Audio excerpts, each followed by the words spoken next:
Estamos en el Chaltén con 5 grados bajo cero de sensación térmica. Mucho frío en esta época en Santa Cruz. Ingeniero Daniel Rodríguez, buenas noches. Gracias por recibirnos a esta hora.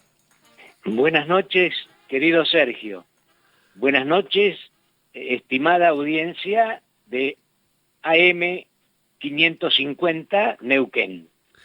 Daniel, Termino de hacer el viaje imaginario desde el Chaltén al puerto de la noche y exactamente. aquí estoy con ustedes. Daniel, fue más o menos así, ¿no? Después vamos a entrar en detalles. ¿Por qué, por qué lo pensaste? ¿Por qué lo ideaste a El Chaltén? Pero yo tengo la versión de que fue una mañana que subiste y viste todo desde ahí arriba y dijiste, este es el lugar. Sí, efectivamente, esa mañana fue el 14 de abril de 1984 y fue como resultado de una cantidad importante de viajes a la zona en que me fui situando, pero recién eh, comprendí los problemas que giraban en torno al lugar. Para eso vamos a recordar sucintamente que en 1965, es decir, en noviembre de 1965, tuvimos un primer incidente fronterizo con irrupción de personal de carabineros de Chile dentro del territorio argentino y plantando la bandera de ese país. Ajá. En aquel entonces, las autoridades, al tomar conocimiento, a través del señor presidente de la Nación, que en aquel momento era el doctor Ilia, dio orden de expulsar a los intrusos.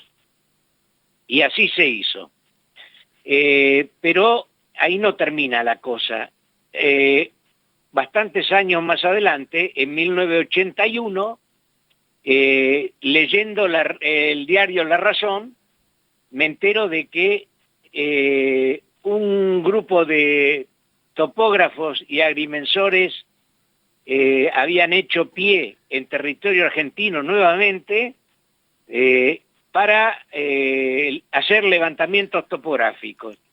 En ese caso fueron detectados por Gendarmería Nacional, que capturó a algunos de ellos, otros huyeron en un helicóptero, pero todas las actuaciones fueron llevados en calidad de detenidos a la ciudad de Río Gallegos porque no pudieron explicar qué era lo que hacían en nuestro territorio, ni con qué derechos estaban haciendo lo que estaban haciendo, y todo eso quedó documentado en el Juzgado Federal de Río Gallegos. Ajá. Ya más adelante, y debido al que se terminaba el conflicto limítrofe por el Beagle, vi con claridad que esto iba a ser el paso siguiente Claro, de. porque le vamos a recordar, Daniel, a la gente más joven, que el conflicto por el Beagle fue a un laudo y finalmente quedó para Chile por dos o tres cuestiones, ¿no? Una de ellas es que estaba habitada por chilenos, esa región que estaba en litigio, ¿verdad? Exacto, exactamente. Y vos viste Bueno, esta zona en peligro. exactamente porque era evidente que terminado el diferendo del Beagle, eh, Pinochet venía por más. Entonces me puse a averiguar qué era lo que estaba pendiente de delimitación y encontré con fuentes de primera mano geográficas cartas chilenas que marcaban como territorio propio todo lo que es nuestro, y fundamentalmente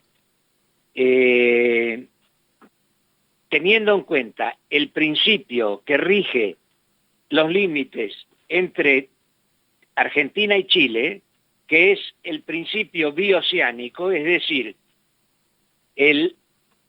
la frontera debe pasar por las más altas cumbres de la cordillera de los Andes que dividen aguas. Claro. Es decir, todo lo que escurre hacia el Pacífico corresponde a la República de Chile y todo lo que escurre hacia el Atlántico pertenece a la República Argentina. Claro. Con ese concepto pude establecer que el último punto fijado era el hito número 62, que está en la costa norte del lago San Martín O'Higgins, sí. Y a partir de ahí estaba todo en nebulosas y las pretensiones de Pinochet tenía una línea de máxima y una línea de mínima. La línea de mínima pasaba por el río el lago del Desierto y el río de las Vueltas, como una bisectriz, y se continuaba hasta los Baguales, prácticamente hasta el Paso Zamora. Esa superficie representaba la friolera de 1.300.000 hectáreas aproximadamente, y en ella se incluía la totalidad del Parque Nacional Los Glaciares, pero además también tierras de pobladores argentinos de uso pastoril. Así que en ese marco, cuando vos ves todo esto, advertís todo esto, te subís ahí arriba, ves ese río, ves ese lago, decís, este es el lugar. Pero hay, bueno, me parece en ese momento dos inconvenientes. Primero, que pertenecía a parques nacionales. Y segundo, que había que esta idea tuya llevársela a alguna autoridad para que la pusiera en marcha, ¿o no? Exacto, porque yo en aquel entonces tenía un cargo en la Administración Pública Provincial, era secretario de Obras y Servicios Públicos, pero no tenía facultades para nada más que mis funciones. Claro. Pero esto era una preocupación de tipo ciudadana, y habiendo tenido en el año 78, habitaba en Río Turbio, y la noche del 23 de diciembre del 78 estuvimos al borde de la guerra. Así estaba es. Todo para que empezaran los fuegos de artificio. Sí, y sí. Yo dije, esa vez casi entramos en guerra. Hay que encontrar otros paradigmas y otras soluciones para resolver de manera estratégica sin llegar a los conflictos.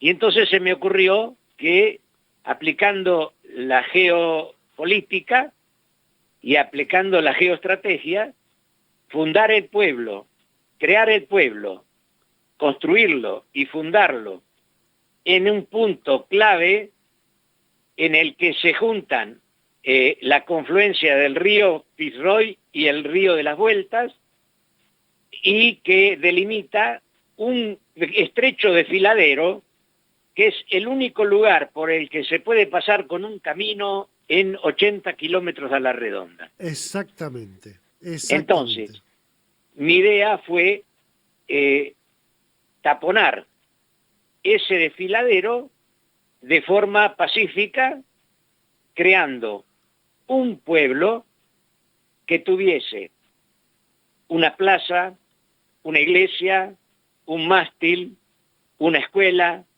casas de gente normal trabajando, y en la plaza chicos jugando. Claro. Esa es la mejor manera de consolidar soberanía en una zona que estaba un poco descuidada. Claro. Daniel, bueno, Otra versión que yo tengo, ahora vamos a continuar con lo que fue este proyecto tuyo, pero yo tengo la versión, viste que a veces uno dice es un proyecto en el aire, pero yo creo que fue en el aire que vos este proyecto se lo presentaste al gobernador, al vicegobernador y a todo el gabinete. Sí, exactamente. Yo seguí elaborando a partir de ese día que tuve la vista de la solución. eh, no tenía facultades para hacerlo, pero seguí elaborando y juntando documentación y así empezaron las casualidades a superponerse. La primer casualidad es que en el diario La Opinión Austral, un mes y algo después, un poeta santacruceño y escritor, Calismonti Núñez, publica un cuarto de página con la descripción del Chaltén, que es el verdadero nombre del cerro, Claro, y la mitología Aoniken, que Aoniken significa gente del sur, eran los tehuelches del sur, y todas las componentes espirituales que ellos le daban al cerro. Esa fue la primer casualidad. Casi un mes después, en los primeros días de mayo del 84, leo en un artículo del diario Clarín que Parques Nacionales le cedía tierras a la provincia de Neuquén en el Parque Nacional Lanín para construir un barrio de vivienda. ajá, Eso más reforzó mi idea, porque yo dije, en Neuquén, que yo conozco bien, no hay ningún conflicto limítrofe pendiente. Entonces, con más razón, en este, que está todo el Parque Nacional en juego, no se van a negar los de parques a cedernos las tierras. claro. Entonces seguí documentando, y unos meses después me toca ir en vuelo hasta Pico Truncado, porque el gabinete provincial en pleno se iba a constituir en la zona norte santacruceña para atender las inquietudes y necesidades de los pobladores de esa gran región. Entonces me dice, tiene que estar a tal hora, vamos en avión. Bueno, perfecto. Entonces junté todos los elementos que yo tenía en cartografía y antecedentes históricos y me subí al avión pensando que por ahí se me daba la oportunidad de presentar la idea. Efectivamente, después de 2 horas de vuelo, el avión era hélice y bastante lento, el gabinete terminó de hablar y se hizo una calma chicha. Entonces yo aproveché esa calma chicha y le pedí permiso al gobernador, que era el doctor Puricelli, para presentarles una idea que podía resultar más que interesante. Efectivamente, me dijo, bueno, dale, adelante. Entonces, en el avión estaba todo el gabinete, más el vicegobernador, el gobernador y algunos diputados. Desplegué todo el material, pegándolo con cinta scotch en las paredes del avión y ¿En en las serio? butacas, y comencé a explicar la idea. La idea era fundar el pueblo para evitar una guerra Claro, o echar un raíces conflicto, argentinas. fundamentalmente un conflicto, Claro, y salvar una porción muy importante de territorio que era la friolera de 1.300.000 hectáreas nada más. totalmente. Bueno, a medida que explicaba, algunos de los presentes que conocían la problemática se fueron plegando a la idea, y el más ferviente fue el doctor José Porto, que era abogado y ministro de gobierno, que me apoyó y me secundó en la idea, y entonces empecé a darle forma ya, diciendo que teníamos que recuperar el nombre original del pueblo, tenía que ser el Chaltén, porque era el nombre de la montaña para los tehuelches. Totalmente. Porque el Perito Moreno le había cambiado el nombre para congraciarse con la corona británica, pensando que iba a laudar a favor nuestro. Jamás los británicos laudaron nada a nuestro favor. Y bueno, así las cosas, entonces ya estaba el nombre y yo había hecho un bosquejo con todas las calles y los nombres de las calles y presenté la idea como los nombres de las calles eran nombres de flores, plantas y animales de la región, Claro. porque yo consideraba que el culto a la personalidad a través de nombres de personas en las calles nos lleva siempre a una antinomia que nunca termina. Totalmente. Estuvieron todos de acuerdo, bueno, y así entonces me autorizaron. Cuando llegamos ya al aeródromo de Cañadón Seco, que es una localidad cercana a Pico Truncado, ya tenía la aprobación para meterle mano a la idea y avanzar con el proyecto. Espectacular. Le quiero recordar a la audiencia que estamos en el Chaltén, estamos hablando con el ingeniero Daniel Rodríguez, que nos está contando esta intimidad de cómo pensó, ideó y llevó adelante la construcción, el surgimiento de la localidad del Chaltén. Daniel, han pasado 36, 37 años de aquel momento en que a vos se te ocurrió que debía haber raíces argentinas allí, en este pueblo del Chaltén. Han pasado estos años, ¿cómo lo ves? ¿Cómo sentís que germinó la idea tuya de echar raíces argentinas ahí? Bueno, la idea germinó como germinan las semillas. Al principio cuesta mucho, Claro. Parece que nada avanza, y había una campaña de un grupo de gente no muy identificada que se oponía a la construcción del pueblo, pero que suponemos de dónde venían las intenciones. De todos modos, a pesar de todo ello, el pueblo, después de 2 o 3 años de existencia, ya con casas construidas y con algunos servicios, comenzó a funcionar y fue tomando cuerpo gradualmente, hasta llegar al día de hoy en que tenemos una ciudad prácticamente pequeña, pero ciudad turística, que se autosustenta a través de la industria del turismo y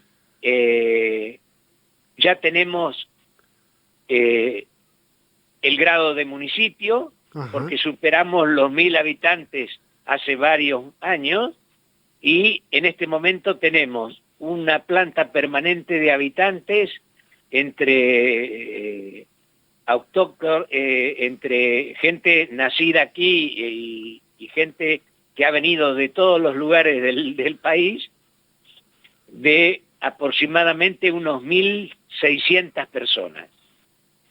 Pero además, en plena temporada turística, como logramos la categoría de capital nacional del trekking, porque es el lugar por excelencia con senderos de trekking dentro del Parque Nacional de los Glaciares y también fuera de él, llega a haber alrededor de 5000 turistas alojados.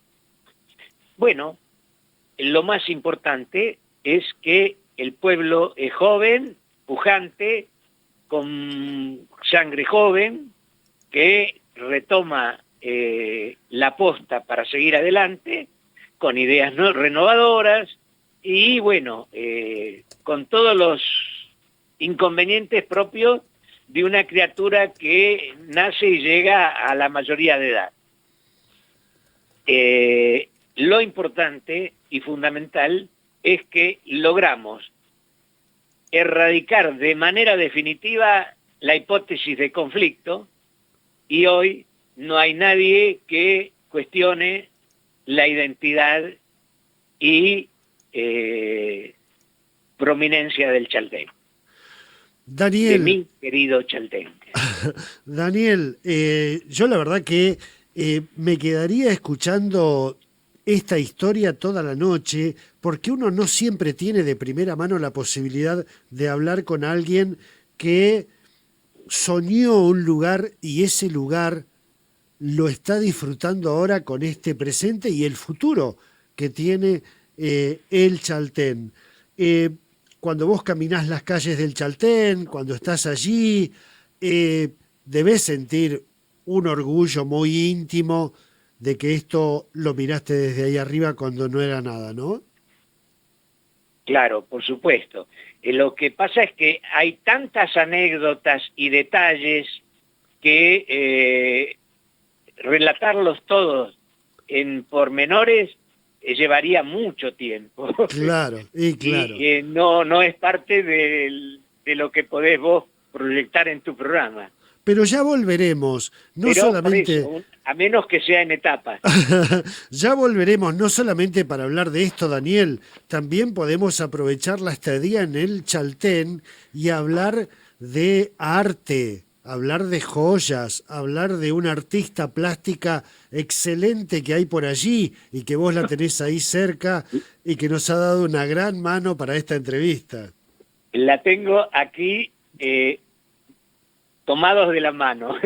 Bueno, vamos a volver por ella dentro de un tiempito, ¿te parece? Perfecto, perfecto. Bueno. Totalmente de acuerdo. Bueno, yo les agradezco mucho la atención dispensada y espero que puedan darle difusión. Muchísimas gracias, Daniel. Un abrazo grande. Un abrazo grande, Sergio. Saludos para todos los oyentes. Muchísimas gracias. Estábamos en el Chaltén con una persona increíble que es el ingeniero Daniel Rodríguez, que fue el que se subió a un cerro y dijo esto tiene que ser de Argentina, no puede estar en dudas que es nuestro y para eso hay que hacer aquí un pueblo. Han pasado 36 años y tenemos allí el Chaltén, uno de los pueblos más jóvenes no solo de la Patagonia, sino también del país. Muchísimas gracias al ingeniero Daniel Rodríguez, a su esposa, muchísimas gracias a Alejandro Ariz Navarreta de Río Gallegos que nos pasó el contacto y también a quienes nos han acompañado en esta transmisión por radio, por televisión y en vivo por Facebook.